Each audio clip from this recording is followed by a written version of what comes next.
Rasulullah alladzi la nabiyya ba'dah. Bapak Ibu rahimakumullah, alhamdulillah pada sore hari ini kita dipertemukan kembali dalam ta'lim rutin kita ini. Mudah-mudahan acara ini menjadi salah satu jalan yang memudahkan kita untuk menuju surganya Allah Subhanahu wa taala. Dan Allah Subhanahu wa taala melimpahkan rahmat, keberkahan kepada kita semua, senantiasa mengatakan nikmatnya kepada kita semua dan istiqomahkan kita di dalam dini Islam. Salawat dan salam semoga selalu tercurah kepada teladan hidup kita yang Rasulullah Muhammad sallallahu alaihi wasallam, keluarga, sahabat dan para pengikutnya hingga akhir zaman.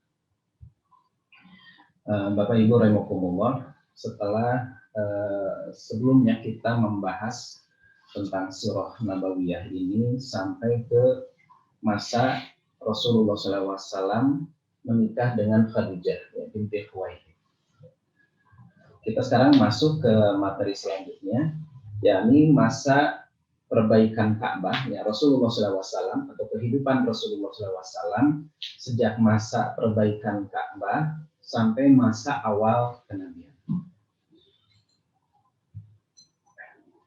Pada usia Rasulullah SAW sekitar 35 tahun, terjadi sebuah peristiwa di Makkah, yaitu robohnya Ka'bah. Robohnya Ka'bah ini disebabkan karena banjir, disebabkan oleh hantaman banjir, sehingga nyaris Ka'bah ini runtuh seluruhnya. Gitu. Banjir ini memang sampai saat ini masih sering terjadi ya. Kalau saat ini kan memang sudah diatur sedemikian rupa, banjir ini di sekitar Masjidil Haram masih ada gitu ya, banjir. Entah mungkin karena kondisi wilayah di sana ya, karena kan Makkah ini kalau kita lihat dari di map ya, Google Map kita lihat ya, itu seolah-olah seperti batu yang ditempelkan gitu. Jadi permukaannya itu kelihatan batu gitu. Dan di sekitar Makkah, di Jazirah Arab itu memang gunung-gunung batu banyaknya itu. Kecuali di daerah Thaif yang sekitar jaraknya itu sekitar kurang lebih 60 km ya, dari Makkah, itu yang daerah yang suburnya gitu. Itu pun sama gunung batu, cuman subur gitu di sana. Nah, mungkin karena itu sehingga ketika hujan deras turun ya muncullah gitu, banjir itu. Nah, pada saat itu orang-orang Quraisy kemudian bekerja sama untuk mengadakan perbaikan Ka'bah. Nah, termasuk Rasulullah SAW juga turut serta ya, bersama masyarakat pada saat itu. Artinya Rasulullah ini berbaur dengan masyarakat, mengikuti upaya untuk melakukan perbaikan Ka'bah ini. Nah, sebagai perlu juga kita ketahui ya bahwa orang-orang Arab itu memang sangat menghormati Ka'bah, sangat menghormati Masjidil Haram, karena memang seperti kalau tidak salah sudah saya singgung juga di pertemuan sebelumnya, memang agama nenek moyang mereka yang asli itu sebetulnya adalah agama tauhid, agama Ibrahim, agama Nabi Ibrahim yang mengajarkan tauhid kepada mereka. Tetapi karena adanya munculnya ya tradisi-tradisi baru gitu di dalam keagamaan mereka, sehingga terjadi degradasi gitu. Ketauhidan ini sehingga berubah menjadi agama kemusyrikan. Tetapi sisa-sisa dari ajaran tauhid itu masih ada.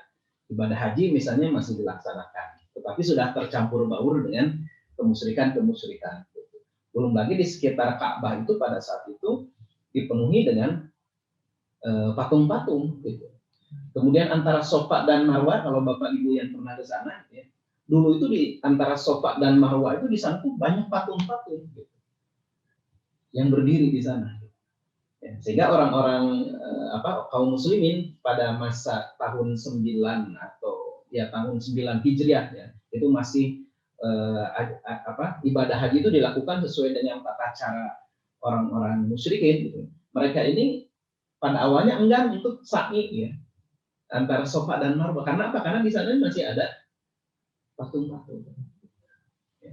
Jadi mereka awalnya beragama tauhid dulunya gitu ya pada masa lalu. Tapi kemudian karena munculnya ajaran-ajaran mungkin filsafat entah dari mana awalnya ya, masuk ke dalam kepala mereka sehingga yang muncul itu adalah ajaran ajaran penyembahan kepada berhala. Nah, kita lanjutkan lagi ya. Jadi Rasulullah SAW pada saat itu turut serta bersama masyarakat gitu, untuk membangun kembali Ka'bah. Nah, sempat terjadi perselisihan dalam pembangunan Ka'bah ini, yakni berkenaan siapa yang berhak untuk menyimpan kembali Hajar Aswad. Jadi Hajar Aswad itu sudah sejak dulu. Sejak dibangunnya oleh Nabi Ibrahim dan Nabi Ismail ditinggikan oleh Nabi Ibrahim dan Nabi Ismail, Hajar Aswad itu sudah ada. Nah, orang-orang Arab pada saat itu sesuai dengan fanatisme kesukuannya masing-masing, walaupun mereka satu bangsa Quraisy, tapi mereka merasa lebih berhak dan akan memperoleh kehormatan ketika diberikan hak untuk mengembalikan Hajar Aswad. Sampai terjadi perselisihan yang cukup keras pada saat itu, namun kemudian atas usulan dari salah seorang sesepuh pada saat itu ya, sesepuh orang-orang Quraisy yaitu Hudzaifah bin Mughirah, disepakatilah orang yang disepakati untuk menyimpan batu ya, Hajar Aswad itu ke tempatnya adalah siapa saja dia yang besok hari datang pertama kali ke Masjidil Haram melalui pintu Bani Syaibah. Sampai saat ini juga pintu Bani Syaibah namanya masih ada gitu ya, wilayahnya di situ. Sekarang sih sudah masuk wilayah di sekitar Ka'bah gitu, pintu Bani Syaibah. Nah, ternyata ya, Bapak Ibu rahimakumullah, besok paginya yang pertama kali datang ke Masjidil Haram ternyata adalah Rasulullah Muhammad SAW. Yang tentu saja pada saat itu beliau belum diangkat menjadi nabi ya pada saat itu. Jadi Rasulullah karena memang kebiasaan melakukan ibadah, tapi juga hanya melakukan tawaf, tapi tidak menyembah kepada berhala. Karena Rasulullah SAW itu memang sudah diberikan, karena memang sudah dipersiapkan menjadi nabi dan rasul sejak awal juga tidak suka pada penyembahan para berhala. Termasuk Abu Bakar juga sama. Gitu ya.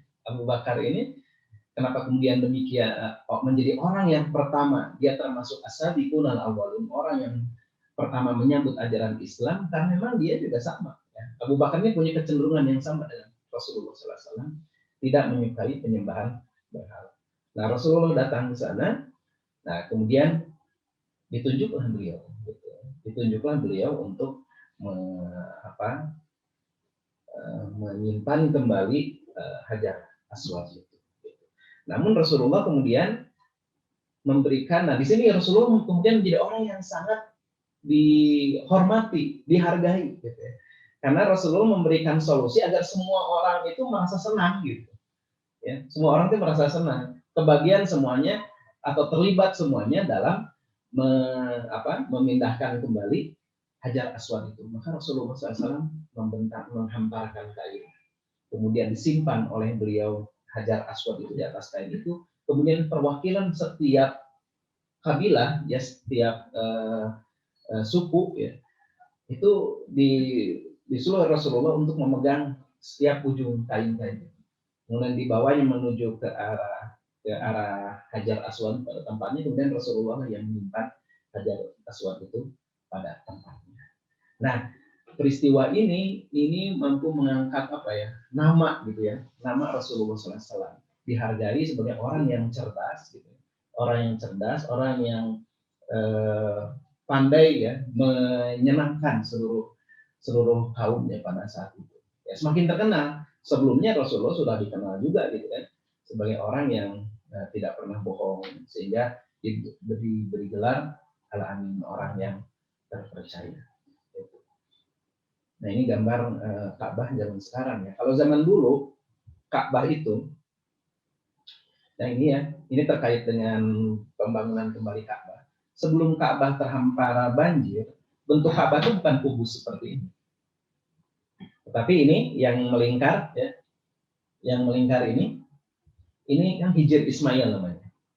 Hijr Ismail itu disebut Hijr Ismail karena dulu Nabi Ismail itu di sini ketika bersama Hajar ya, berteduh lah gitu, ketika ditinggalkan oleh Nabi Ibrahim untuk diperintahkan oleh Allah Subhanahu wa taala menuju wilayah Syam ya, berdakwah ke wilayah Syam. Nah, disinilah itu Ismail dengan Hajar. Makanya disebut Hijr Ismail ya. Nah, ini ketika dibangun Ka'bah, Hijr Ismail ini adalah sebetulnya bagian dari Ka'bah. Gitu. Bagian dari Ka'bah. Jadi bentuknya itu agak bukan kubus tetapi agak panjang gitu ya. Karena ini adalah bagian dulunya, ya. Jadi pondasi Ka'bah itu dari sini sampai sini, sampai Hijr Ismail. Jadi kalau Bapak Ibu sholat di Hijr Ismail itu sama dengan sholat di Ka'bah, gitu sebetulnya. Karena makanya kenapa orang-orang berdesak-desakan di sini gitu, ingin sholat di sini. Gitu. Nah, ketika dibangun lagi kata Rasulullah dalam salah satu hadis disebutkan bahwa kaum Quraisy itu kekurangan dana gitu untuk membangun kembali Ka'bah, sehingga Ka'bah itu dibangun jadi seperti ini ya bisa dikatakan lah 3/4-nya gitu ya, 3/4 seperti itu. Nah ini supaya tahu ya daerah kan. Ini namanya apa, ada yang tahu? Makom Ibrahim. Makom Ibrahim itu maksudnya bukan makamnya Ibrahim, bukan, tetapi makom itu artinya kan tempat berdiri. Ya, disebut makam itu, kuburan disebut makam itu karena nanti kita berdiri di sana. Di hari akhir itu dibangkitkan dari kubur kita dan kita makom ya, kita berdiri. Kemudian kita diarahkan untuk menuju mahsyar, tempat berkumpul ya. Dan bumi sudah diganti dengan bumi yang lain.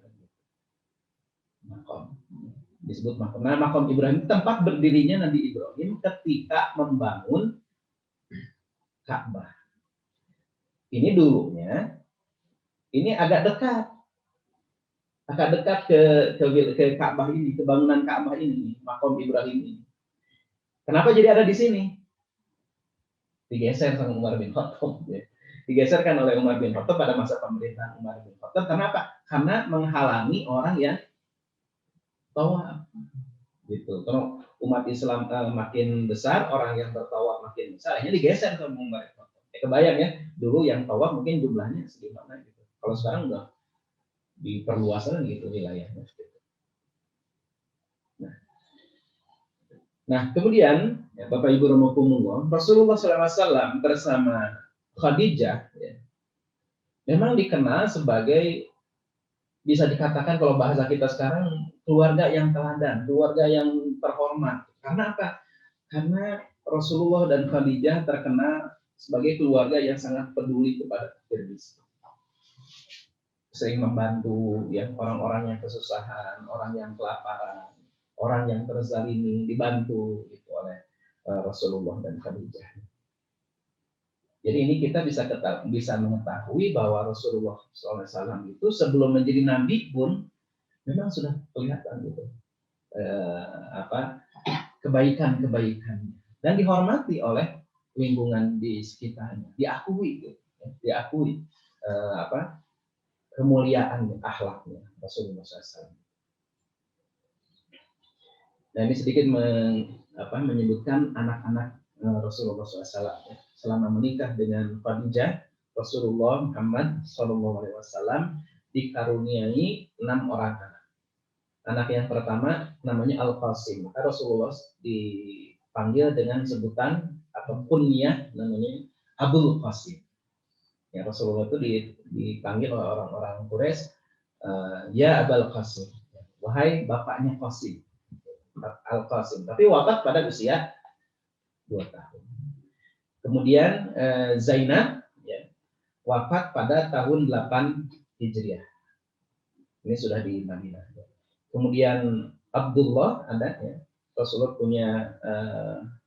punya anak namanya Abdullah, wafat ketika masih bayi. Kemudian Ruqayyah wafat pada 2 Hijriah. Ini adalah istri dari Utsman bin Affan. Kemudian Ummu Kulsum wafat tahun 9 Hijriah. Ini juga adalah istri dari Ummu Kulsum, istri dari Utsman bin Affan. Kemudian yang terakhir ya wafat itu adalah Fatimah. Ya. Wafat tahun 11 Hijriah. Jadi Rasulullah itu tidak meninggalkan anak ya, tidak meninggalkan anak laki-laki. Jadi kalau sekarang para Habib itu kan keturunan Nabi itu dari jalur sebetulnya Fatimah. Jadi ke atasnya itu jalur Fatimah gitu. Dan setiap seseorang itu disebut Habib itu nggak sembarangan. Gitu. Dia itu ada nasabnya masing-masing orang itu, dan kalau tidak salah ada lembaganya ya, nama lembaganya yang dia itu mengetahui nasabnya. Jadi tidak sembarangan dulu orang ngaku-ngaku Habib ya. Dia harus ditanya bagaimana nasabnya, dan kemudian juga ada semacam ijazahnya lah gitu ya, ijazahnya, pernyataan bahwa benar gitu. Dia itu seorang Habib karena dilihat dari nasabnya. Para habaib itu biasanya dia hafal. Ya. Jadi ini bin fulan terus sampai kepada Fatimah binti Rasulullah. Nah ini, tapi ya itu Rasulullah tidak punya anak laki-laki yang hidup kemudian sempat menikah gitu ya, belum, tidak ada. Gitu ya. Ini mungkin juga salah satu hikmahnya adalah supaya kita tidak terlalu mengagung-agungkan atau bahkan sampai mengkultuskan gitu ya. Mengkultuskan kalau anak laki-laki kan sebetulnya kalau dalam keturunan itu yang kuat itu adalah dari jalur bapak kan gitu ya. Yang gitu. Kalau dari jalur perempuan, jadi kalau yang sekarang ini para habaib sebetulnya jalurnya daripada Ali bin Abi Thalib. Gitu ya. Ini ya. Secara nasab itu kan dari bapak kalau di dalam Islamnya, diakui dalam Islam. Ini sekarang saja gitu kalau kita lihat bukan dari jalur langsung nasabnya kepada Rasulullah saja gitu ya.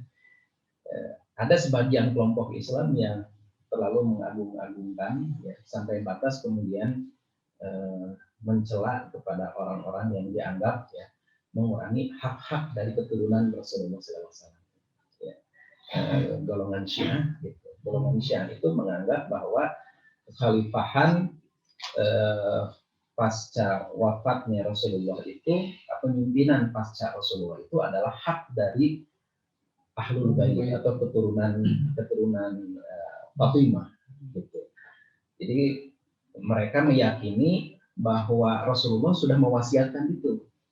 Ya, sudah mewasiatkan itu. Mereka meyakini begitu. Karena Syiah itu punya periwayatan sendiri, punya penafsiran terhadap riwayat sendiri gitu.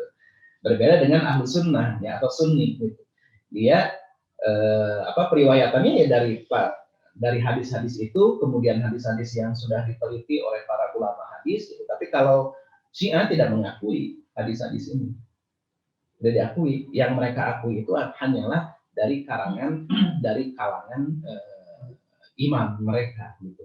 Imam yang keturunan dari ada 12 imam ya. Khususnya adalah Syiah Imamiyah itu hanya mengakui 12 imam sebagai pengganti kekhalifahan. Jadi kekhalifahan itu hanya jalur keturunan dari Fatimah ini, dari Ali bin Abi Thalib atau Ahlul Bait ini.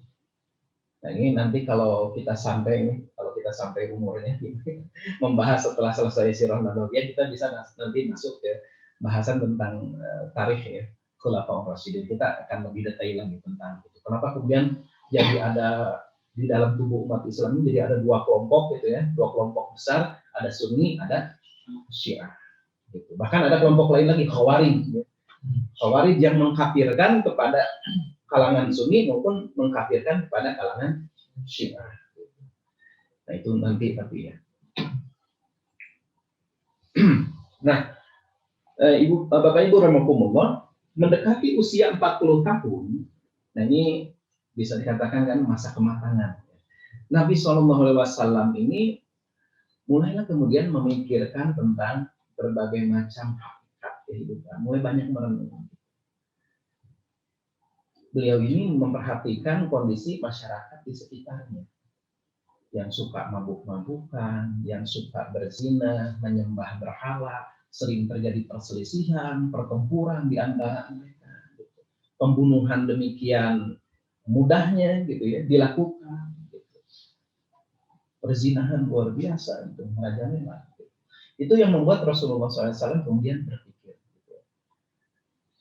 Memikirkan tentang kondisi itu, tidak suka melihat kondisi seperti itu. Maka Rasulullah SAW sering merenung, sering merenung.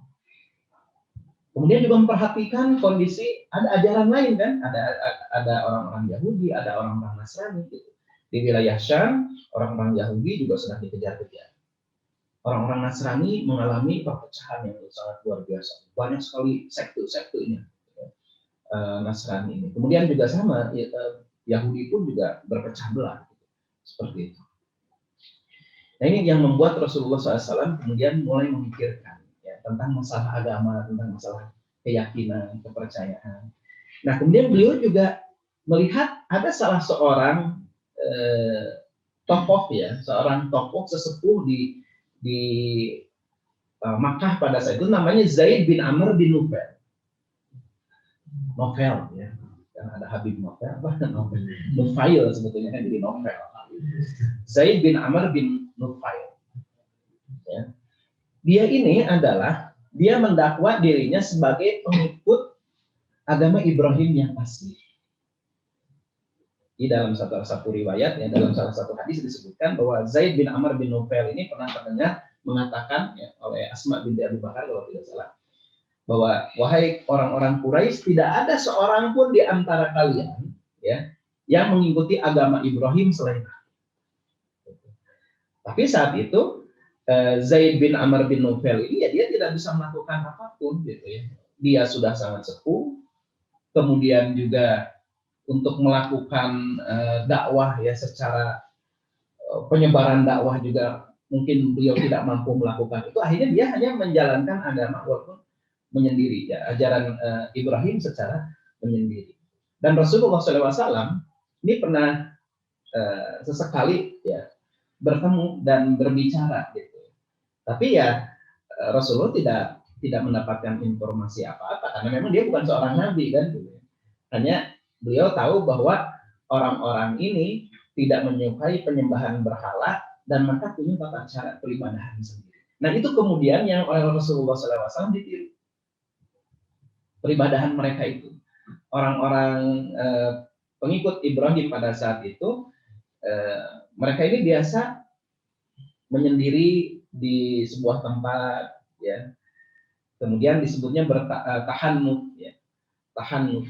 Jadi mengikuti agama Hanifiyah. Hanifiyah ini agamanya Ibrahim. Agama yang lurus maksudnya agama penyembahan hanya kepada Allah Subhanahu wa taala. Melakukan tahanut, tahanut itu seperti ibadah gitu ya. Dengan cara apa? Menyepi. Rasulullah ini menyepi, senang menyepi di gua gitu. Selama beberapa malam gitu ya. Selama beberapa malam diam di gua Hiro itu. Ada Bapak Ibu di sini yang pernah ke gua Hiro? Saya nyari sampai tapi tidak jadi. Tidak jadi karena apa? Karena ada jamaah waktu itu yang sakit, jadi saya harus nungguin di bawah gitu. Sudah mau naik ke atas baru mungkin belum setengahnya sudah berhenti karena ada yang sakit gitu. Dan saya ditugaskan untuk menunggu. Nah ini yang lain naik saya nunggu gitu. Nah ini konon katanya saya belum pernah Gua Hira itu hanya cukup untuk satu orang, gitu ya, hanya untuk satu orang. Nah, Rasulullah berdiam di sana. Gitu. Nah, ini Gua Hira tuh. Kalau zaman Rasulullah belum ada tangga, kalau sekarang udah dibangun tangga gitu, untuk sampai ke atas ke puncaknya. Gitu. Kurang lebih sekitar hampir sejam kalau kita jalan kaki. Nah ini ya, Gua Hiro.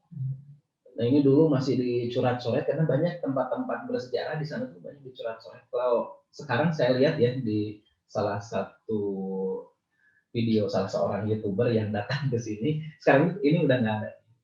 Coretan-coretan ini udah nggak ada. Nah ini Gua Hiro. Nah setelah 6 bulan berlalu, turunlah wahyu yang pertama pada Rasulullah SAW.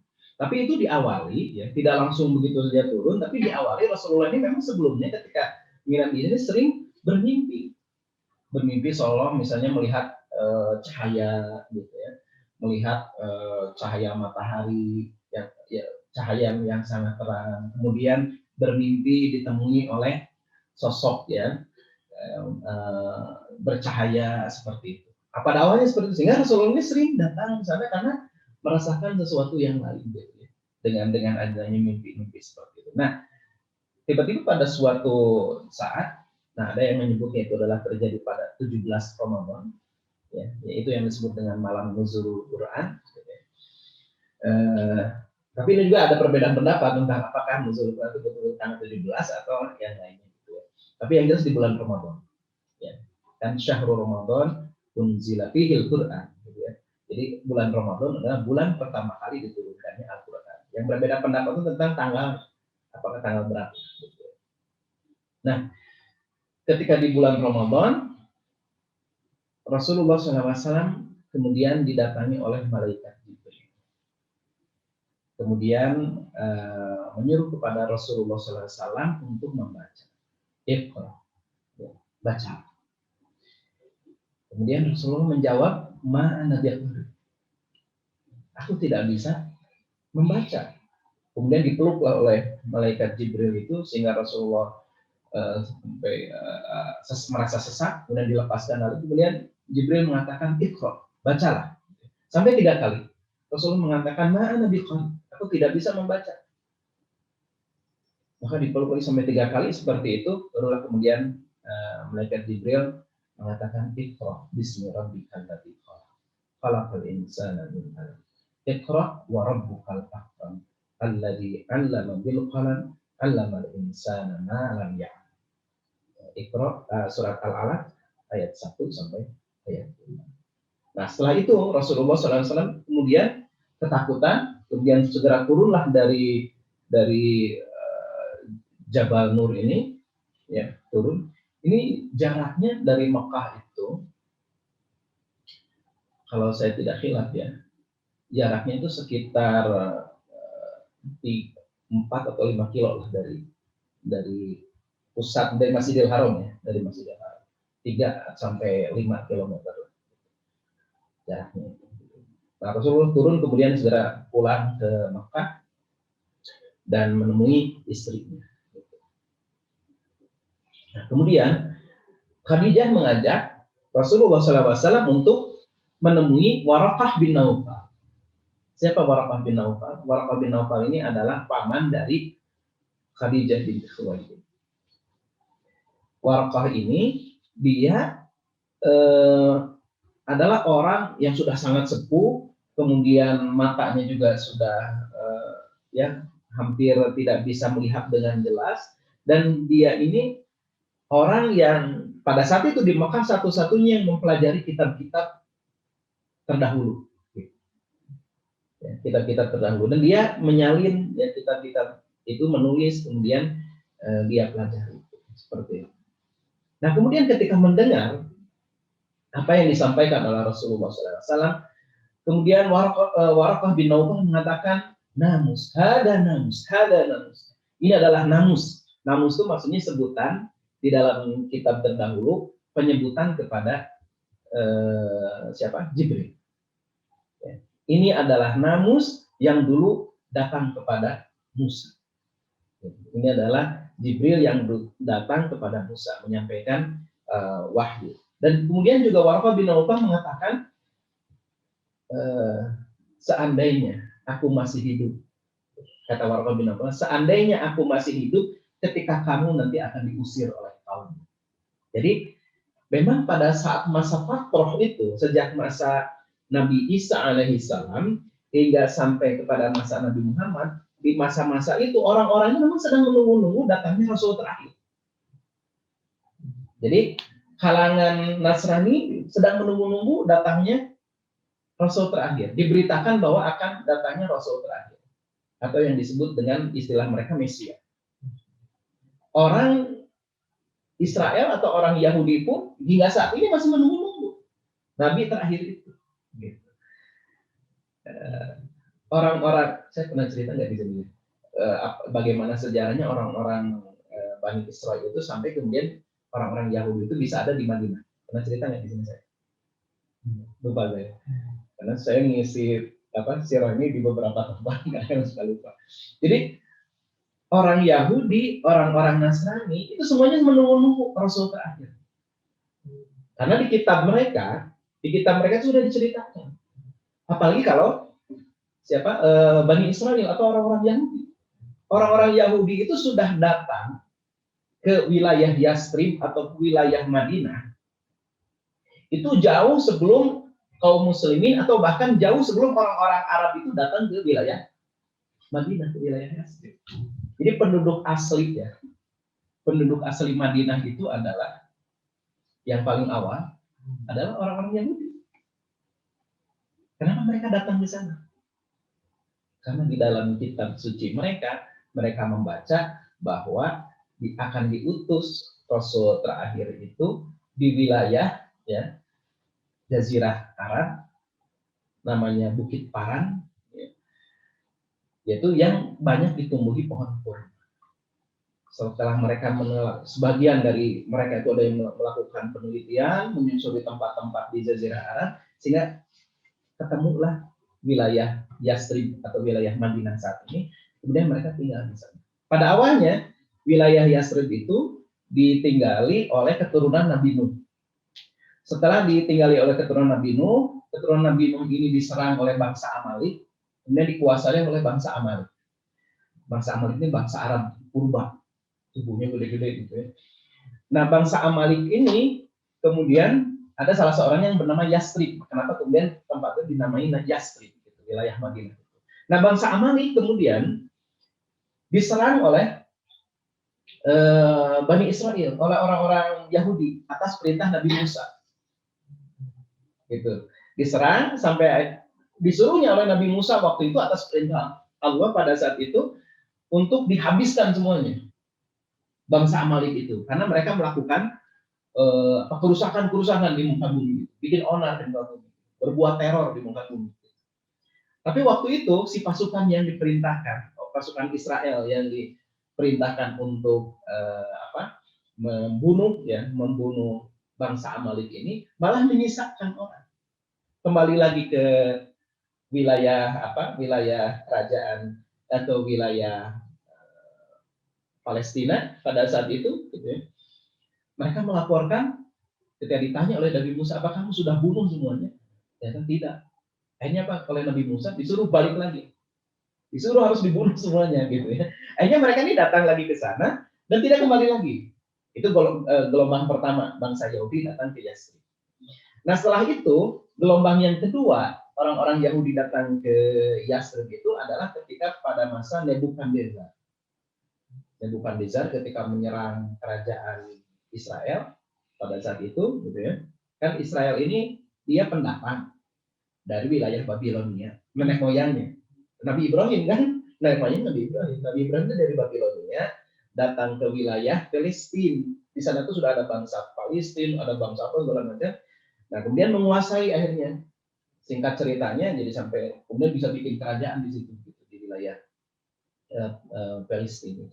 Palestina. Gitu. Nah, ketika itu kemudian diserang oleh Nebukadnezar,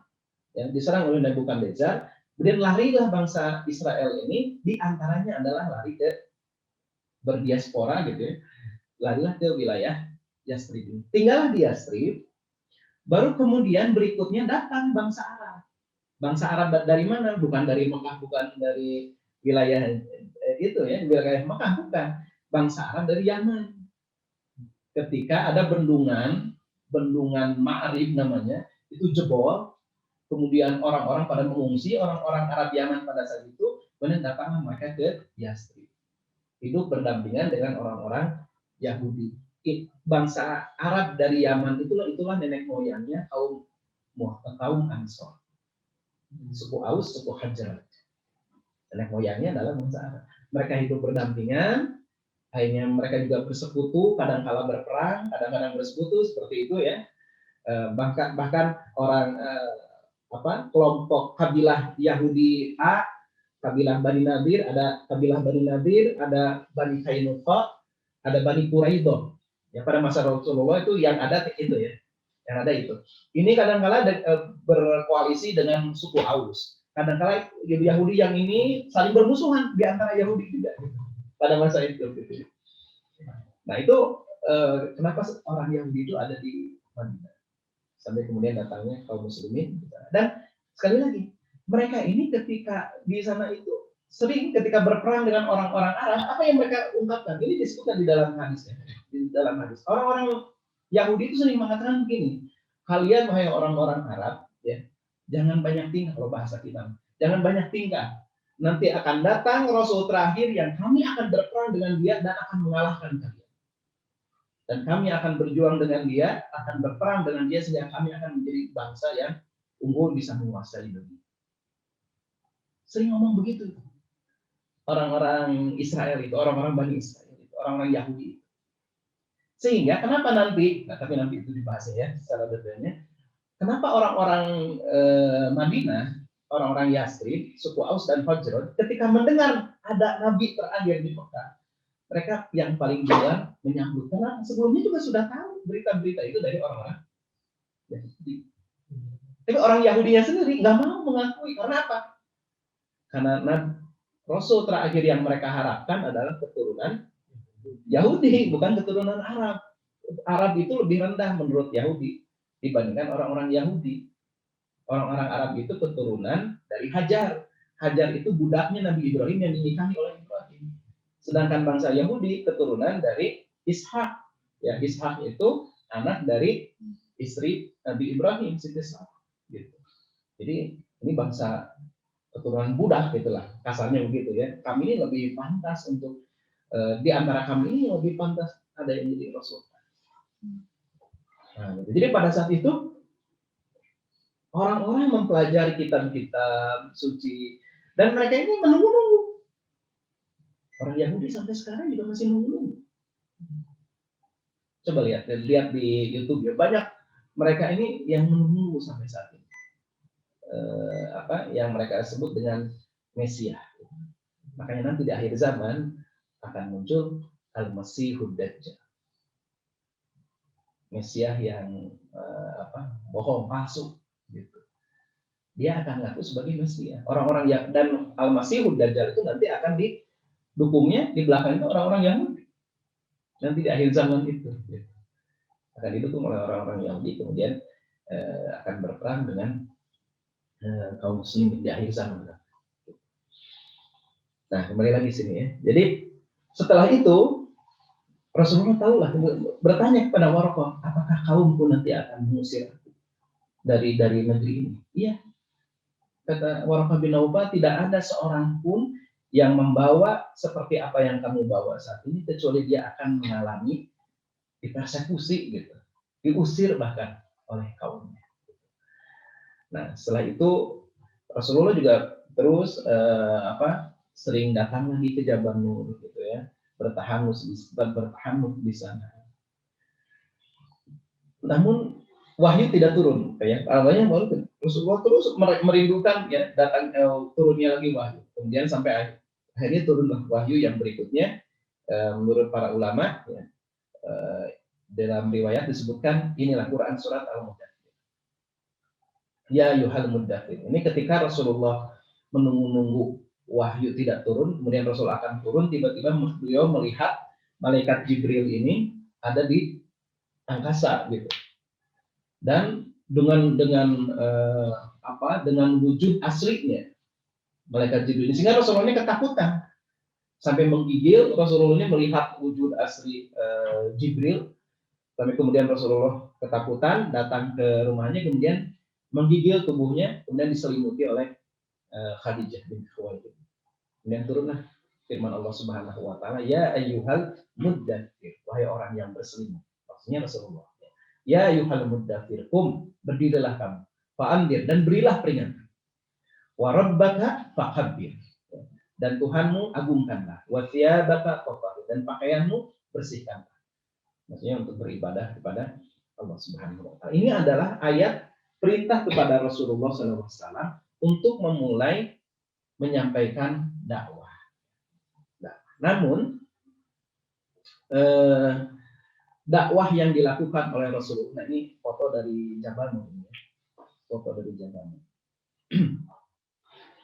Dakwah yang dilakukan oleh Rasulullah SAW pada saat itu belum dakwah yang terbuka, gitu. Belum dakwah yang terbuka, belum terang-terangan, karena Rasulullah juga berhitung ya, beliau masih sendirian, paling yang masuk Islam itu dari kalangan wanita ya Khadijah, dari kalangan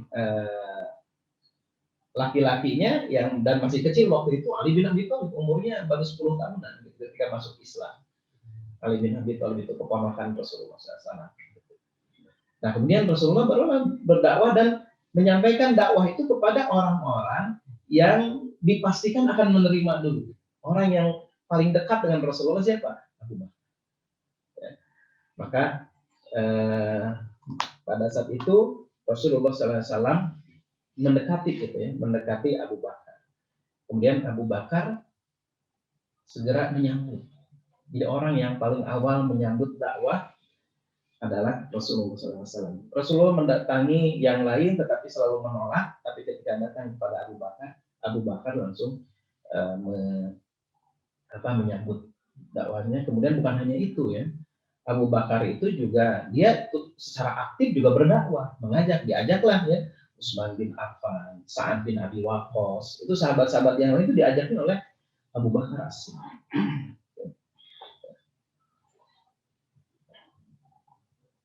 Nah, kemudian setelah itu turunlah perintah. Jadi Rasulullah ini selama 3 tahun, ya, selama 3 tahun itu melakukan dakwah secara sirriyah.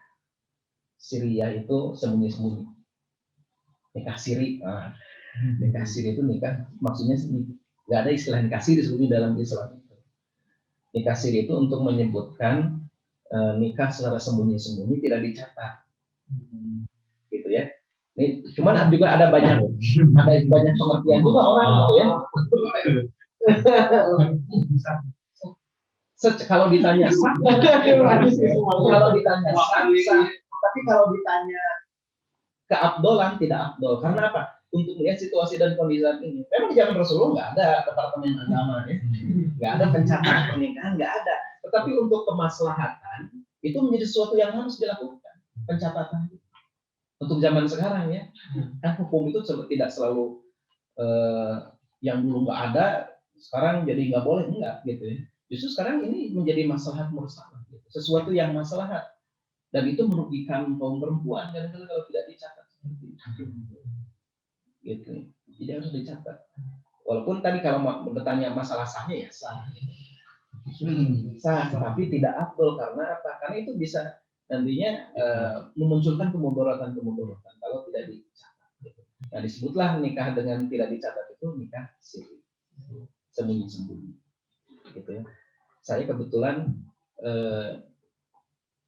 saya di bagian Dewan Syariah ya, di salah satu lembaga saya menjadi Dewan Syariah, tapi saya bukan ustadznya, saya cuma bagian ngetiknya.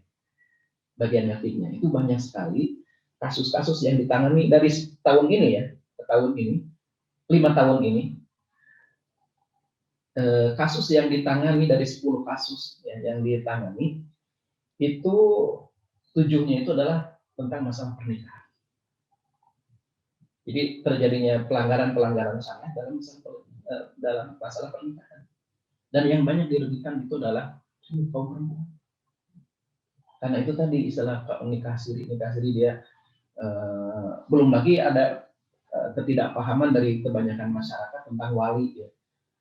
Katanya perempuan itu menikah boleh yang pernah menikah atau janda boleh menikah tanpa wali. Ini kekeliruan ya. Banyak yang terjadi sehingga seenaknya dia menikah gitu ya. Nah, ini jadi terjadi pelanggaran lanjutan sebenarnya.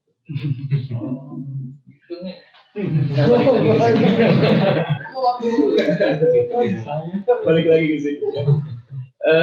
Nah ini Rasulullah setelah 3 tahun dakwah secara sirri ya, sembunyi-sembunyi Rasulullah, nggak terang-terangan gitu, nggak terang-terangan ya, apalagi kayak gini enggak gitu, sembunyi-sembunyi gitu. Rasulullah ini hanya ke beberapa orang secara personal, pendekatan personal, datang ke situ, ngajak dibacakan Al-Quran, diperkenalkan saya adalah. Tapi waktu itu orang-orang terdekat dari Rasulullah sudah tahu bahwa Rasulullah ini dia, tapi orang yang sangat dekat sekali gitu. Contohnya adalah pernah suatu saat ada orang secara tidak sengaja memergoki Rasulullah, Khadijah dan Ali bin Abi Thalib sedang melaksanakan sholat. Ya, sedang melaksanakan sholat. Lalu ditanya oleh orang ini, nanya kepada Abbas, pamannya Rasulullah. Ini siapa gitu ya, yang sedang melakukan ibadah seperti ya ibadah lah, seperti bentuk ibadah. Ini Muhammad ponakan, kata Abbas bin Abdul Muthalib. Apa agamanya gitu? Apa agamanya kok beda ini cara berdoanya? Kata Abbas bin Abdul Muthalib, ini pengikut baru 3. Kata Abbas bin Abdul Muthalib, dia mengaku, keponakan itu mengaku dia adalah utusan Allah. Dia mengajarkan tentang bahwa penyembahan kepada Allah yang esa. Dan dia mengatakan, dia ini baru pengikut 3, tapi cita-cita ke depannya sudah tersampaikan gitu ya. Dengan agama ini dia mengaku akan bisa mengalahkan Romawi dan Persia. Romawi dan Persia itu kalau zaman sekarang Amerika baru 3 orang. Baru 3 orang, tapi sudah katanya dengan agama ini dia akan bisa mengalahkan Romawi dan Persia.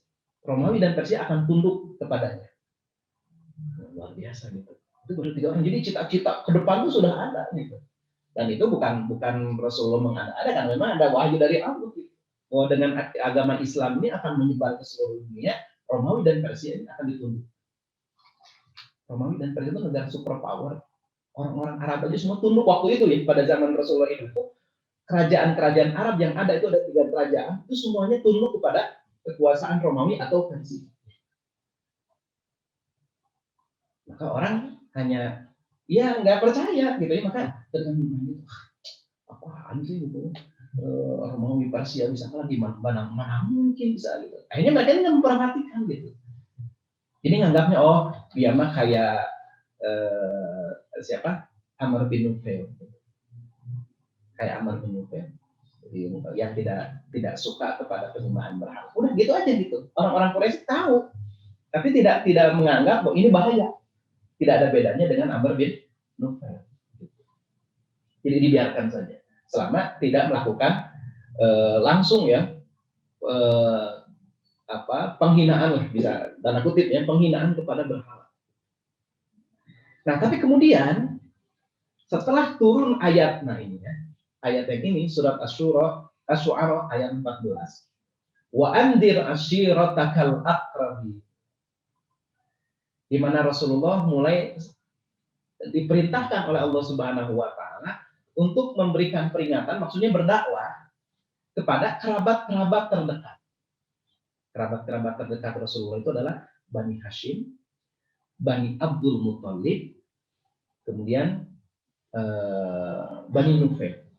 3 itu kerabat Rasulullah. Yang disebut kerabat Rasulullah itu 3 keluarga. Ya, di Quraisy itu ada beberapa, ada Bani Adi dan yang lainnya dan lain sebagainya. Maka Rasulullah ketika turun ayat ini, Rasulullah sudah mengumpulkan, mengundang mereka ke rumah Rasulullah. Diadakanlah jamuan makan. Kemudian di dalam jamuan makan itu kemudian Rasulullah berkata, wahai paman-pamanku, wahai bibiku, ya, wahai saudara-saudara, sesungguhnya saya ingin menyampaikan bahwa saya telah mendapatkan wahyu dari Allah yang memerintahkan kepada saya untuk menyampaikan agar meninggalkan penyembahan berhala. Ya, meninggalkan penyembahan berhala. Dan ingatlah bahwa bla bla bla bla bla, ya sampai ini mengenalkan tentang kepercayaan akan datangnya hari akhirat dan sebagainya. Nah, pada saat itulah Abu Lahab kemudian membubarkan acara ini. Sempat terjadi kericuhan, ya. Wah, celaka kamu Muhammad gitu ya. Sampai akhirnya terjadi kericuhan di dalam pertemuan keluarga itu sampai ya belum sempat selesai, tapi Abu Thalib, paman Rasulullah SAW, pada saat itu memberikan jaminan karena sudah membaca ini bahwa Rasulullah akan dipersekusi bukan hanya oleh keluarganya gitu ya, dari kalangan keluarganya ada yang tidak suka, tapi juga pasti akan tidak disukai oleh orang-orang Arab yang lainnya dengan apa yang dibawa oleh Rasulullah SAW. Maka Abu Thalib kemudian mengatakan pada saat itu, Muhammad berada dalam jaminan keamanan, jangan ganggu dia. Nah, jadi pada saat itu Abu Thalib mengatakan jangan ganggu Muhammad. Ya, saya yang menjadi penjaminnya. Kalau siapa yang mengganggu, ini dalam tradisi masyarakat Arab pada situ ini yang disebut dengan jiwar atau himayah. Jadi kabilah itu merasa ini sebuah kebiasaan ya. Sebuah kabilah itu merasa terhormat, apalagi ini keluarganya. Kalau dia bisa melindungi seorang individu, ya, itu menjadi terangkat gitu kemuliaannya. Kalau memberikan suaka ya, jiwar atau himayah disebutnya. Ini yang kemudian orang Rasulullah di sejak awal dakwah ini dimanfaatkan oleh Rasulullah. Suaka ini dimanfaatkan Rasulullah. Kenapa Rasulullah tidak ikut disiksa gitu? Diganggu iya, dipersekusi iya, tapi tidak sampai disiksa seperti Bilal bin Rabah. Kenapa? Karena ada perlindungan dari Abu Thalib, dan itu yang dimanfaatkan oleh Rasulullah SAW. Orang-orang yang disiksa pada masa nantinya setelah materi ini nanti setelah dakwah terang-terangan itu adalah orang-orang yang tidak punya kabilah pelindung, gitu, tidak punya kabilah pelindung, atau tidak ada orang yang memberikan jiwa, memberikan perlindungan. Utsman bin Affan juga disiksa, gitu ya, dipersekusi oleh keluarganya sendiri, karena keluarganya nggak mau melindungi. Gitu. Utsman bin Affan. Nah, pada saat itu Abu Thalib mendeklarasikan bahwa Muhammad berada dalam perlindungan, jangan ganggu. Maka orang-orang Abu Thalib pada saat itu jadi pemimpin Quraisy kan pada saat itu. Semua tidak ada yang berani mengganggu Rasulullah SAW, artinya secara langsung membunuh Rasulullah SAW. Tidak ada yang berani.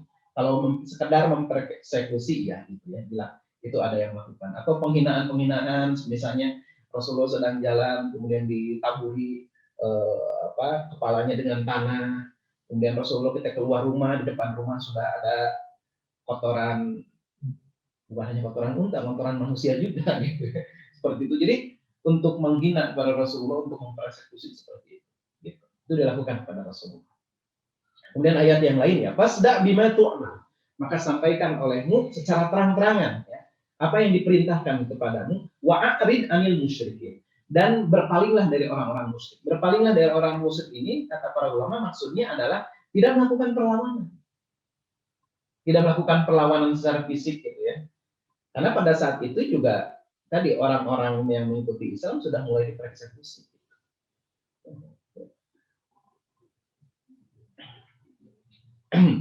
Nah ini tadi ya, dakwah Nabi SAW kepada kaum kerabatnya dikacaukan oleh Abu Lahab atau Abdul Uzza. Nama aslinya Abdul Uzza. Abu Lahab itu kan sebutan dari Al-Quran. Nah, pertemuan berikutnya ini di Bukit Sofa. Ini Bukit Sofa sekarang. Tinggal nyisa segini, Bukit Sofa. Ya, dulunya kan Bukit Sofa, Bukit Marwah gitu ya, seperti itu. Nah, ini tinggal nyisa segini sekarang, Bukit Sofa. Sekarang sudah dipakai kaca.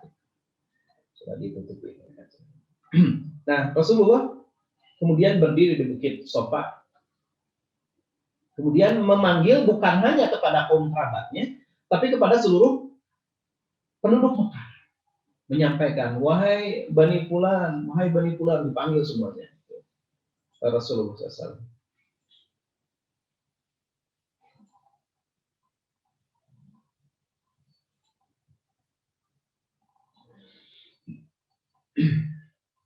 Nah ini yang disampaikan oleh Rasulullah pada saat itu di Bukit Sofa adalah menyampaikan kepada kerabatnya bahwa beliau ini tidak berdusta.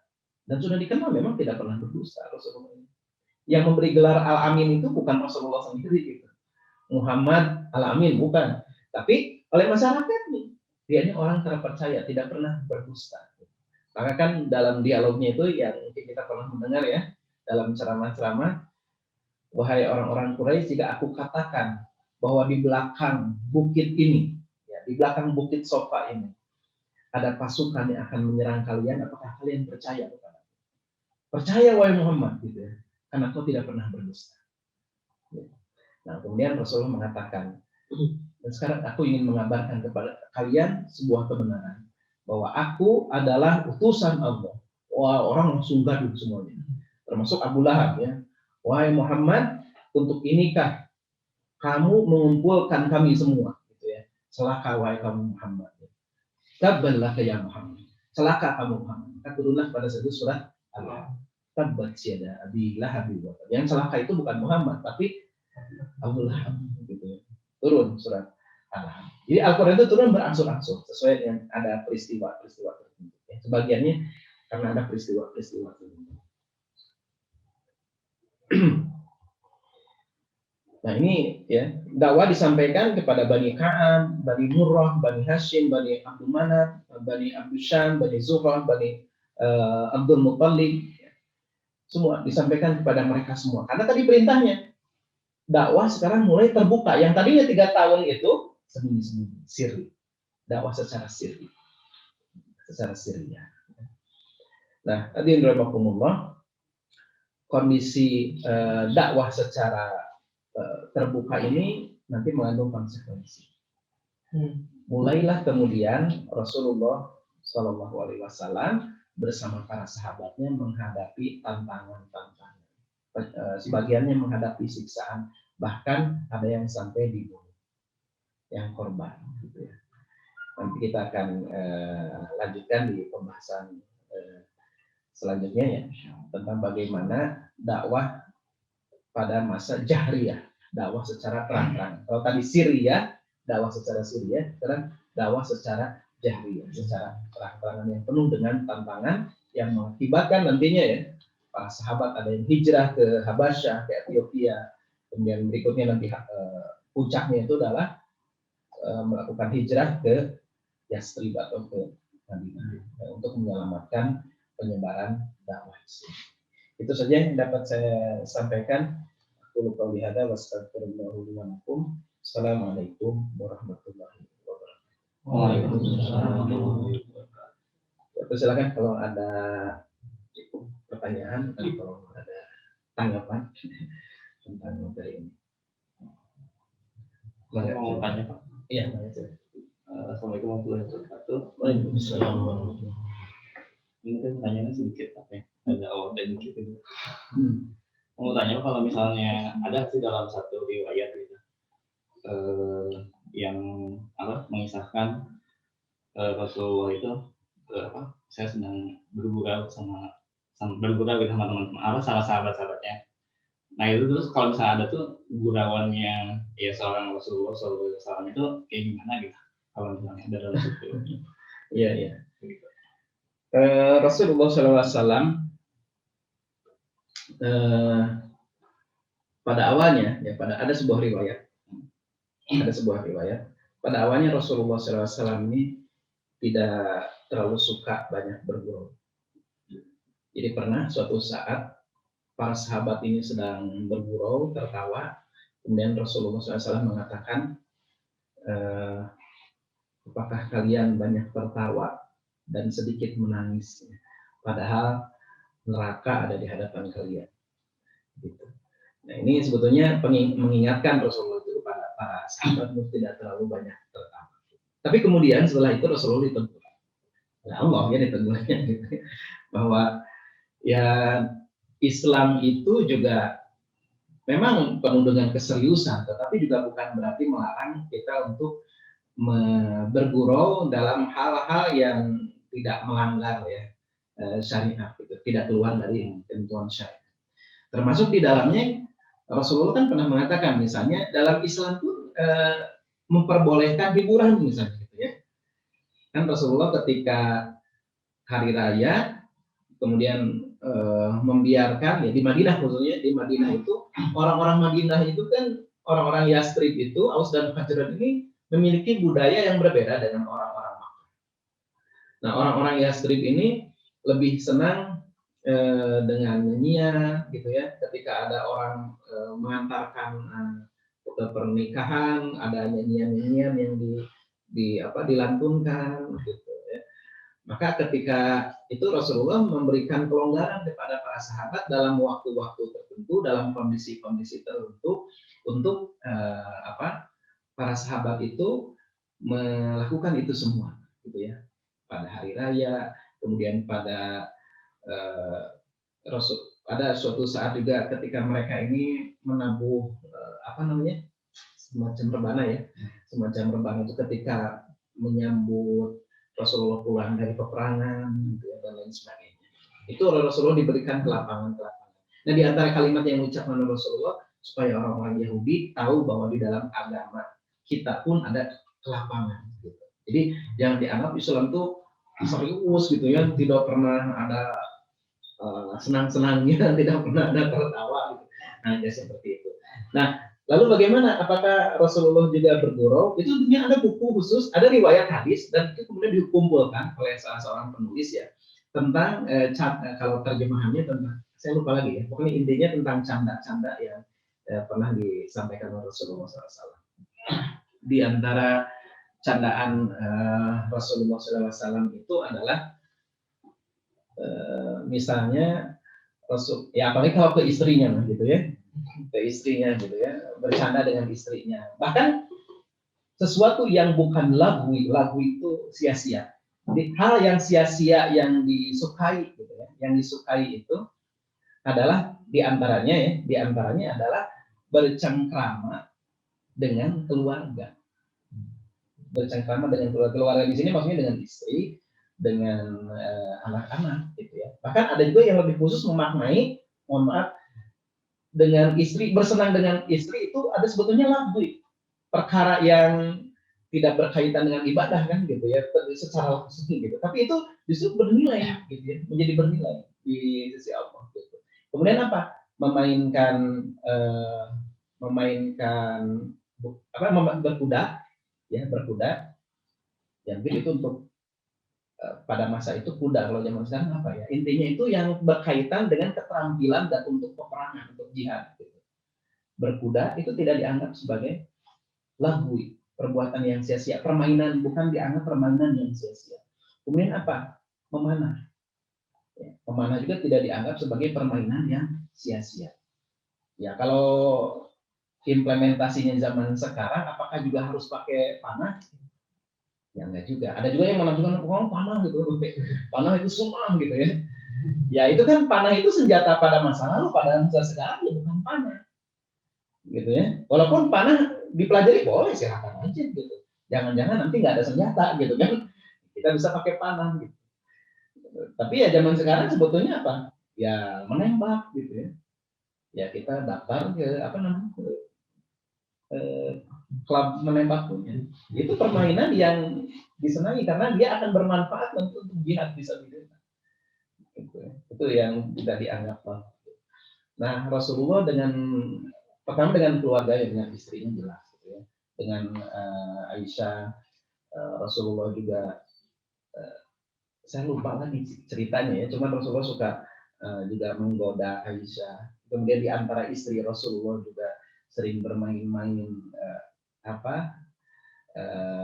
ya artinya melakukan hal-hal yang tidak serius gitu ya. Hal-hal yang tidak serius. Misalnya pernah suatu saat Aisyah itu, ini Aisyah sih yang melakukannya.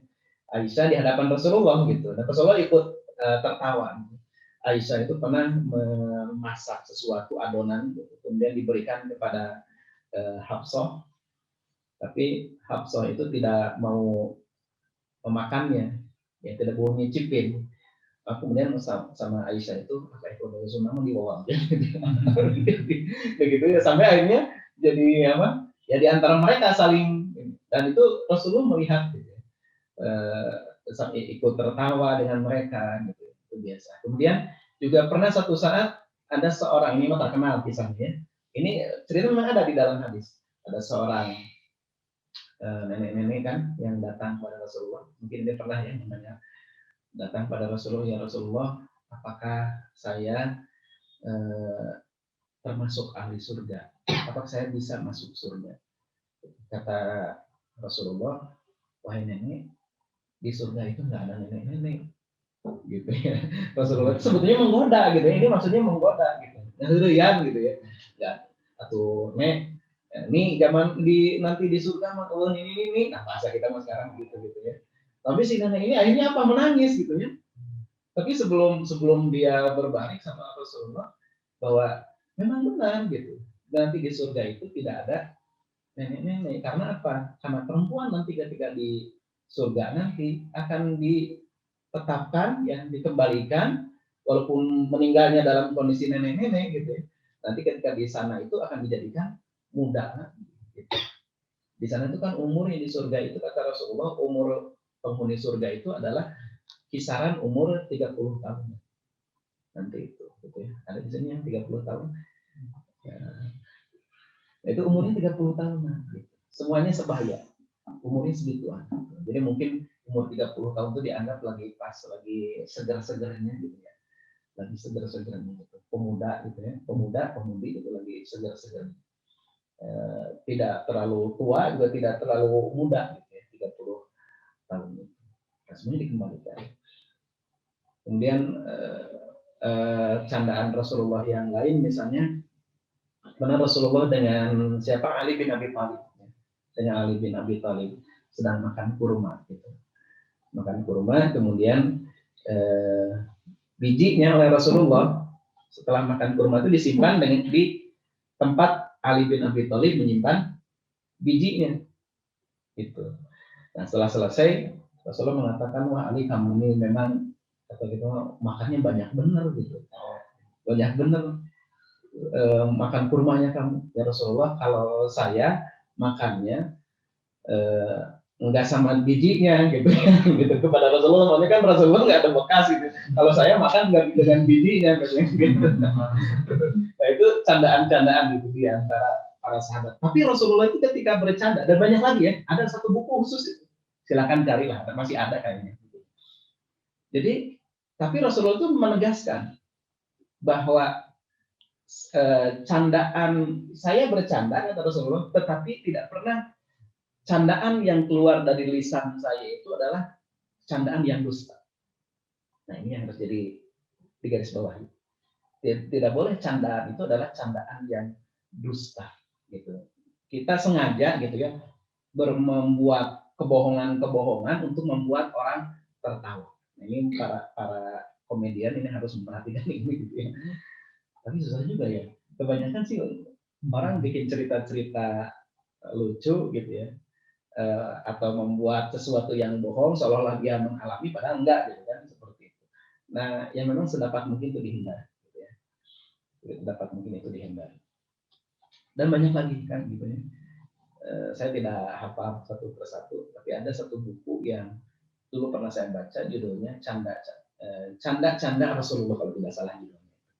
Bahasa Arabnya nggak tahu apa itu terjemahan.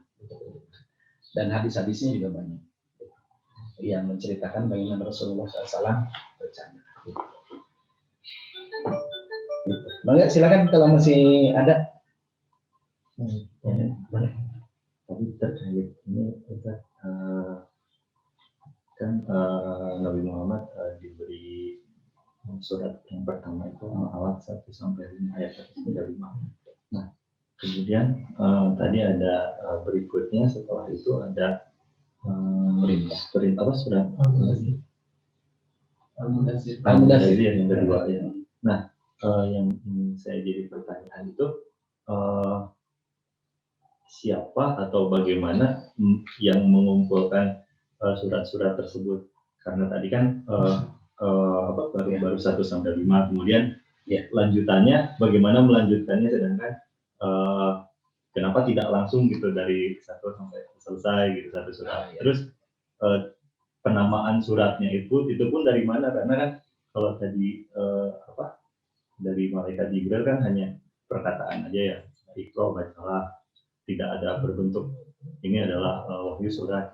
Mungkin bisa dijelaskan. Ya. Ini masuk dalam kajian ulumul Quran. Ya. Ini pertanyaannya juga agak berat. Tapi secara ringkasnya, ada materinya.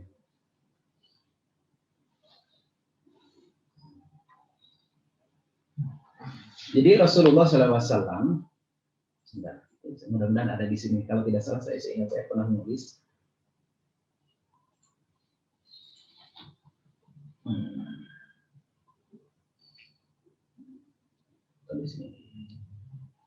Jadi Rasulullah SAW ini menurut penuturan dari Utsman bin Affan ya.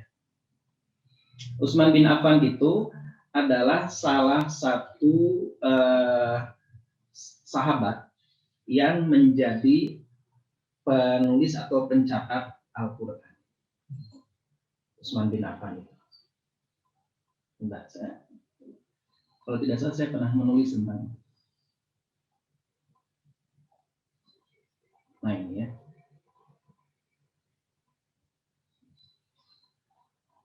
Ada riwayatnya. Ada di tulisan yang lain.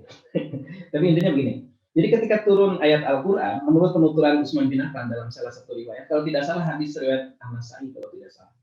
Jadi ketika turun ayat Al-Quran, Rasulullah memerintahkan kepada kami, ya, simpanlah ayat ini setelah ayat ini, misalnya, atau sebelum ayat ini, seperti itu. Jadi para sahabat ini waktu itu kan budaya orang Arab pada saat itu bukan tulis menulis. Tulis menulis itu hanya sebagian kecil saja. Gitu ya. Nah termasuk yang diperintahkan menulis itu adalah Utsman bin Affan, Abu Bakar, Khulafaur Rasyidin ya, yang 4 itu Abu Bakar, Umar, Utsman, kemudian Ali itu adalah pencatat wahyu. Nanti belakangan Muawiyah. Muawiyah juga jadi pencatat waktu. Yang menunjukkan ayat ini disimpan di mana setelah ayat ini atau sebelum ayat itu adalah Rasulullah. Ini menurut penuturan Utsman bin Affan. Gitu. Nah kemudian itu dihafal oleh para sahabat. Kata Abdullah bin Mas'ud, kami mendapatkan Al-Quran dari Rasulullah 10 ayat. Kami tidak beralih kepada ayat yang berikutnya, 10 ayat yang berikutnya. Sebelum 10 ayat ini kami hafal, kami pahami, dan kami amalkan. Barulah kami mendapatkan 10 ayat berikutnya dari Rasulullah. Ini cara belajarnya para sahabat dulu. Seperti itu. Ini riwayat dari Abdullah bin Mas'ud. Nah, jadi mereka menghafal ya sesuai nanti urutan-urutan. Dan ingat, kalau kita kan pasti pusing ya kalau kalau mengukur dengan diri kita saat ini, pusing saat ini ayat ini, oh ini disimpan di setelah ayat yang ini, gitu kan? Nanti berikutnya turun ayat yang ini, nah ini simpan di ayat ini, seperti itu kan kita pusing juga, gitu ya. Tapi ingat orang-orang Arab itu memang budaya ini budaya menghafal. Orang Arab itu saking kuat hafalannya, mereka itu bisa mendengar misalnya 100 bait syair. Misalnya sekarang saya membacakan 100 bait syair, orang langsung ada yang hafal pada masa itu ya. Dan masa setelah berikutnya pun masih ada yang begitu. Jadi misalnya 100 bait dibacakan, itu langsung hafal dia, langsung bisa membacakan lagi. Atau bahkan orang Arab pada masa itu, dia mengubah syair itu langsung pada saat itu juga. Jadi ketika perlombaan syair itu, ada orang yang memang ketika dia naik ke panggung, dia masih belum bawa apa-apa gitu. Dia langsung mengubah syair pada saat itu juga. Nah itu makanya tradisi syair yang seperti itu sangat diagungkan. Orang yang bisa seorang penyair itu sangat diagung-agungkan pada saat itu. Ibarat kalau kita sekarang kayak artis-artis gitu ya. Kan artis sekarang dibayar gede apa segala macam gitu. Sangat dihormati. Nah, kalau dulu itu orang penyair, para penyair yang seperti itu. Nah, ini berlangsung dalam rentang waktu 23 tahun. Rentang waktu. Ada ayat-ayat yang makkiyah, ada ayat-ayat yang madaniyah. Ayat-ayat makkiyah itu ayat-ayat yang turun di Makkah. Gitu. Nah, tapi nanti memang kemudian di kemudian hari ya, ketika pertama kali Al-Quran itu dibukukan kan itu pada masa Abu Bakar. Jadi Al-Quran pertama kali dibukukan, dihimpun dalam satu mushaf itu pada masa Abu Bakar As-Siddiq. Dan pada saat itu juga awalnya Abu Bakar itu menolak, karena ini belum pernah dilakukan oleh Rasulullah gitu. Tapi atas usulan Umar bin Khattab, ini adalah sesuatu yang baik. Karena waktu itu baru saja mengalami ada sekitar sekian puluh orang para penghafal Quran mati syahid dalam peperangan Yamamah. Peperangan Yamamah melawan Musailamah al-Kadzdzab, nabi palsu. Banyak yang meninggal, akhirnya Umar melihat ini, khawatir ini para penghafal Quran, walaupun dia sendiri hafal Quran dan masih ada gitu ya. Tapi kalau penghafal Quran terlalu banyak yang meninggal, saya khawatir nanti Al-Quran ini tidak terjadi. Gitu. Oleh karena itu kemudian Umar mengusulkan kepada Abu Bakar untuk menghimpun Al-Quran itu dalam satu mushaf. Itu baru pada masa Abu Bakar. Ditunjuklah kemudian Zaid bin Thabit untuk menjadi panitia. Karena dia termasuk sekretaris Nabi. Dan dia yang hafal Quran juga. Gitu. Nah, Zaid bin Thabit membentuk panitia, kemudian setiap orang itu dicocokkan hafalannya, gitu ya, ditulis kemudian dicocokkan dengan hafalan Zaid bin Thabit. Coba ketika caranya gimana? Salah satu teknisnya itu di pintu masjid itu Zaid bin Thabit berdiri. Ketika ada yang datang, apa yang kamu hafal dari Al-Quran? Coba dibacakan. Gitu, dibacakan. Setelah itu dicocokkan dengan hafalan dia, kemudian ditulis gitu ya. Ditulis. Apakah kamu hafal ayat ini? Dibacakan semua. Artinya secara mutawatir orang-orang yang menghafal Quran pada saat itu sedikit apapun itu dicek apakah sama enggak gitu. Kemudian dari segi urutan dan lain sebagainya. Sehingga singkat ceritanya terhimpunlah apa yang disebut dengan Mushaf Al-Iman. Gitu. Pada saat itu pada masa Abu Bakar. Pada masa Abu Bakar. Nah, tapi sebahagian dari para sahabat itu masih menyimpan catatan-catatan pribadi. Nah, di sini terjadi silang pendapat, nanti puncaknya itu pada masa Utsman bin Affan. Pada masa Utsman bin Affan, orang-orang kan diajari oleh para sahabat. Ya, oleh para sahabat diajari. Dan ternyata bukan hanya urutan. Jadi ada sedikit perbedaan urutan antara Mushaf Al-Iman yang ada pada khalifah dengan mushaf pada sebagian kecil tapi gitu ya. Perbedaan sedikit saja gitu. Dengan yang ada pada sahabat. Nah, kemudian setelah itu juga bukan hanya itu, tapi juga cara pelafalannya atau qiraatnya. Qiraat itu bukan lagunya ya, tapi qiraat cara membacanya. Maka kita jangan heran kalau sekarang ini kan ada 7 riwayat, ada 10 riwayat bahkan gitu. Cara membaca Al-Qur'an. Cara membacanya ya, cara membaca pelafalan Al-Quran. Misalnya dalam yang kita baca sekarang, ada yang tahu ini riwayat siapa? Ini ada riwayatnya. Ini adalah riwayat Imam Hafiz An Asim, dari Asim. Apa yang kita baca sekarang di Indonesia adalah Al-Quran dengan bacaan riwayat Imam Hafiz dari Asim. Kemudian ada nanti sanadnya kepada siapa? Nah, kalau di Maroko ada lagi riwayat yang lain, cara bacanya agak beda dikit. Contoh dalam surat Al-Fatihah, itu cuma yang saya tahu ya, yang saya tahu gitu.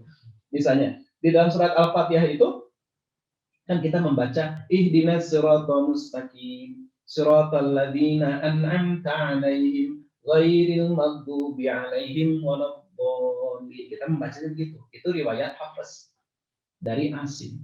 Sedangkan kalau kita ke Maroko, baca itu bukan kayak gitu, jangan aneh gitu. Nanti kalau kapan-kapan ya Bapak Ibu ke Maroko gitu, ada orang baca Al-Fatihah bacanya beda. Ihdinas siratal mustaqim, siratal ladzina an'amta 'alaihim ghairil maghdubi 'alaihim waladdallin. Gitu contohnya. Atau misalnya dalam surat Al-Baqarah, kalau kita membaca Innal ladzina kafaru sawa'un 'alaihim a andartahum am lam tundirhum la yu'minun. Kita membacanya begitu. Tapi riwayat yang lain membacanya Innal ladzina kafaru sawa'un 'alaihim andartahum am lam tundirhum la yu'minun. Bukan la yu'minun. Andar tahun jadi anzaratahum. Gitu. Itu belum apa-apa. Ada lagi, bukan hanya sekedar cara bacanya agak beda gitu. Tapi contohnya ada perbedaan yang sangat mencolok. Fatabayyanu, kata fatabayyanu, yang satu membaca fatabayyanu, dalam riwayat yang lain membaca fatasabbatu. Tapi tulisannya sama. Di zaman Rasulullah itu, di zaman para sahabat,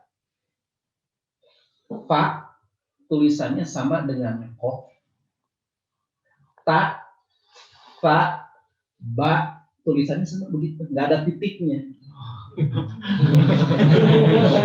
Ain, rin, sama nulisnya. Maka fatabayyanu dibacanya itu bisa fatasabbatu, bisa fatabayyanu. Tulisannya sama. Fa, ta, ba, ya, nu, wau, rin. Fatasabbatu sama. Fa, ta, fa, ba, tu. Artinya gimana? Artinya sama. Nah ini mukjizatnya gitu. Dibaca fatasabbatu artinya benar itu maknanya, makna yang dikandungnya sama, walaupun fatabayyan itu artinya tabayyun. Tabayyun itu check and recheck. Fatasabbatu kokohkan, kubuhkan. Sama kan? Gitu ya. Jadi kalau kamu mendengar berita sama, fatabayyanu check and recheck, tabayyun, benar nggak? Atau fatasabbatu kokohkan, benar nggak ini, pastikan. Benar kan sama makna. Gitu. Nah itu riwayat, itu mah saya juga pening gitu ya. Ulumul Quran itu, tentang ulumul Quran itu banyak sekali. Jadi riwayat. Nah tapi satu-satunya kitab suci yang bisa kita tahu ayat ini riwayatnya ketika ini, asbabun nuzulnya ketika ini, ayat ini turun ketika itu, hanya Al-Quran saja. Sedangkan kitab Taurat, Injil itu sudah tidak ada sanadnya, tidak ada rawinya. Sanad itu tidak ada. Ini dari siapa gitu? Markus itu dari siapa? Ini dia ngomong begini. Nggak ada. Nggak ada. Lukas, Markus, dan itu yang diakui 4 kan. Kitab Injil itu 4 yang diakui. Yang tidak akuinya ada berapa? Ada sampai 70. Versinya itu ada banyak. Terus yang 4 ini pun antara satu dengan yang lainnya berbeda-beda. Gitu. Dan nggak ada, sekali lagi nggak ada sanadnya, nggak ada rawinya. Kalah sama hadis. Hadis aja ada sanad dan rawinya. Ini hadis dari fulan, fulan dari fulan, fulan dari fulan, dari fulan, dari Rasul. Setiap hadis itu ada begitu. Yang kita baca kan cuma redaksinya saja. Sebetulnya kan hadis, riwayat hadis itu Bukhari, Muslim, Abu Daud, Nasai, semuanya itu ada sanadnya, ada rawinya, periwayatnya siapa yang menyampaikan itu. Ya kayak kita sekarang nyebar ini kan nggak ada sanadnya, nggak ada rawinya. Makanya disebutnya hoak gitu kan. Gitu, nggak jelas ini dari siapa berita. Gitu. Nah Al-Quran tuh luar biasa. Al-Quran mutawatir, dia diriwayatkan oleh banyak orang, dia dihafal oleh banyak orang. Itu satu-satunya kitab suci yang sangat terjaga. Al-Quran. Jadi tadi ya kalau riwayatnya, jadi memang Rasulullah sendiri. Kemudian tentang penamaan itu, nah ini berbeda pendapat di kalangan para ulama. Ada yang mengatakan ini adalah dari Rasulullah, ada juga yang mengatakan ini dari sahabat. Karena Rasulullah misalnya menyebut surat Al-Ikhlas itu dengan bacalah Qul huwallahu ahad. Jadi bacalah, jadi satu potongan dari ayat Rasulullah ketika menyebutkan tentang nama-nama surat. Tapi juga ada Rasulullah menyebut misalnya ketika Rasulullah ditanya oleh para sahabat tentang ubannya gitu ya, tentang uban, kenapa Rasulullah mulai beruban. Kata Rasulullah, surat Hud wa akhwatuha, ini surat Hud dan saudara-saudaranya, maksudnya ayat-ayat yang berkaitan dengan tentang perintah untuk istiqomah, itu yang membuat saya jadi beruban. Nah, jadi ada surat-surat tentu yang memang Rasulullah sudah diberi nama, disebut dengan surat Hud, surat Yusuf, itu seperti itu. Ada riwayat-riwayat yang semuanya gitu. Tapi juga bukan hanya satu, nama itu kan banyak. Surat Al-Baqarah nama lainnya adalah Bani Israil, surat Bani Israil. Gitu. Kemudian surat Al-Mu'min ada nama lainnya surat Ghafir. Itu ada riwayat-riwayat yang menyebutkan gitu, tentang nama-nama itu. Kalau ingin lebih jelas ya bisa beli buku Ulumul Quran. Nah di situ ada tentang sejarah bagaimana kodifikasi Al-Quran, bagaimana sejarah Al-Quran itu ditulis ya, kemudian di asbabun nuzulnya seperti apa. Itu ada di buku tentang Ulumul Quran. Itu yang mempelajari itu ya orang-orang yang kuliah di IAIN gitu ya, di universitas-universitas keislaman gitu ya. Gitu mungkin secara ringkasnya. Sudah cukup atau mau ada yang masih? Ya, ini kan kabar itu. Oh ya. Nah, saya dengar satu berita atau satu ya kabar itu bahwa kenapa habaib itu lebih banyak di Indonesia daripada di timur gitu. Nah itu dan juga katanya itu bahkan ada beberapa marga yang di timur udah nggak ada, tapi di Indonesia ada. Habaib itu yang saya tahu dia bukan di Indonesia, di Yaman ya, yang saya tahu itu yang paling banyak di Yaman. Kemudian habaib yang ada di Indonesia ini kebanyakan dari Yaman. Dari Yaman gitu. Di Arab Saudi juga ada Habib. Habib itu cuman nggak semua orang di depannya disebut Habib gitu. Enggak. Tapi dari nasabnya itu ketahuan. Ini misalnya kalau saya tidak hafal ya nasab-nasab yang itu adalah keturunan dari Hasan atau Husain gitu ya. Tapi ada di setiap negeri itu ada. Di setiap negeri itu ada. Cuma tidak semua memang kita menyebutnya dengan istilah Habib gitu. Tapi dia adalah dzurriyyah atau keturunan Rasulullah SAW. Gitu. Iya. Jadi dari nasabnya kita bisa tahu.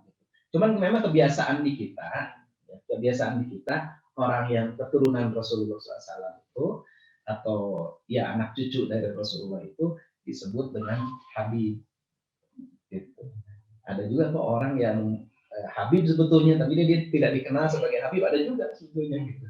Di Indonesia juga gitu ya, tidak disebut Habib. Tapi orang kemudian tahu jadi nyebut Habib. Gitu. Yang sebelumnya dia nggak diketahui, tapi karena dia ada yang ya dia tahu bahwa dia nasabnya sampainya disebut Habib juga, walaupun dia misalnya bukan tokoh, bukan agamawan, kan banyak juga kan Habib yang bukan agamawan. Tidak selalu dia itu jadi ulama gitu ya. Jadi banyak gitu. Jadi, termasuk di Madinah, di Mekah saya tahu ada gitu ya. Bisa dilihatin ya.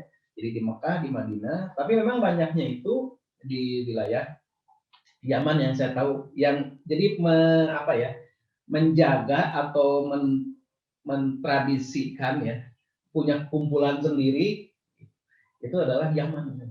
Dan Arab di Indonesia itu kan sebenarnya turunan dari Yaman. Jadi, rata-rata ya, bahkan hampir kayaknya sih harus hampir 100% turunannya turunan Yaman, Arabnya. Jadi yang dulu berdagang ke Indonesia ini adalah Arab dari Yaman. Tapi memang kan Hasan, Husain itu punya istri gitu ya. Apalagi siapa? Hasan ya. Hasan itu Hasan cucu Rasulullah. Dia ini terkenal memang sering menikah cerai.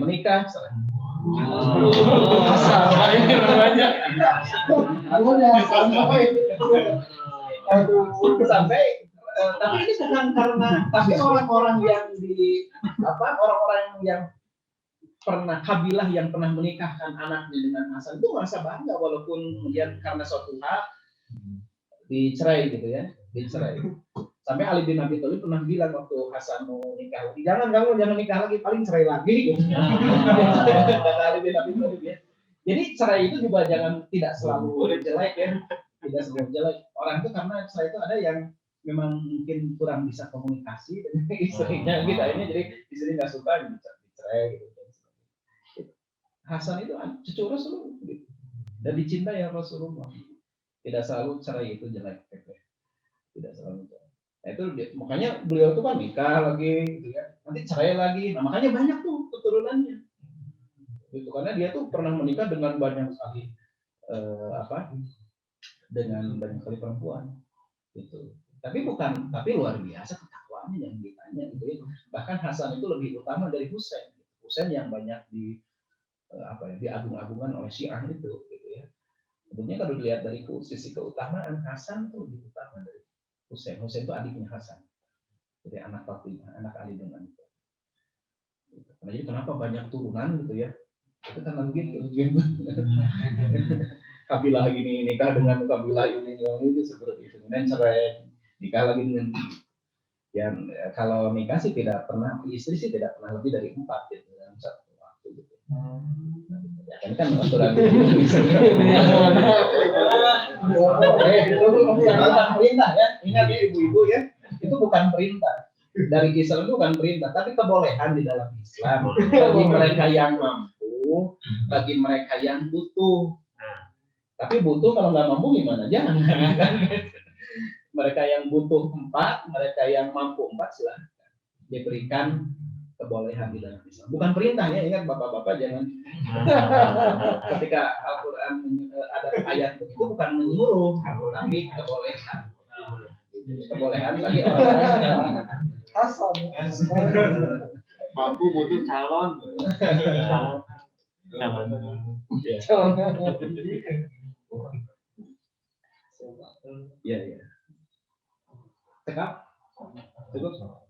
Ya. Kalau tidak ada ya kita cukupkan sampai di sini ya. Kita mudah-mudahan Allah Subhanahu wa taala semakin menambah ilmu kita dan semakin cinta kepada Rasulullah. Itu saja. Kalau kau lihat dari Assalamualaikum warahmatullahi wabarakatuh. Waalaikumsalam warahmatullahi wabarakatuh.